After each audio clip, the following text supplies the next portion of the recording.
খাল মিলে পেতে রাখা হয়েছে চায়না দুয়ারি জাল। তাতে মাছের সঙ্গে ধরা পড়ছে বিভিন্ন পোনা, রেণু ও অন্যান্য জলজ প্রাণীও। গাইবান্ধার বেশিরভাগ খাল, বিল ও নদীতে নিষিদ্ধ চায়না জাল বা চায়না দুয়ারি জাল দিয়ে মাছ ধরছেন মৎস্যজীবীরা। দিনের পর দিন এভাবে মাছ শিকার করায় কমে এসেছে নদী ও বিলে মাছের প্রজনন।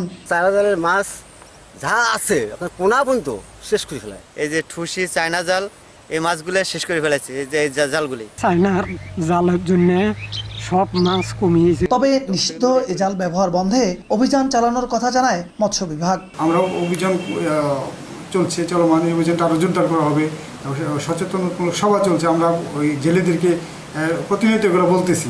মৎস্য বিভাগের তথ্য মতে গাইবান্ধায় 224টি বিল, 42টি খাল ও 6টি বড় নদী সহ 29টি মৎস্য অভয় আশ্রম রয়েছে। জেলায় বাৎসরিক মাছের উৎপাদন 46,850 মেট্রিক টন।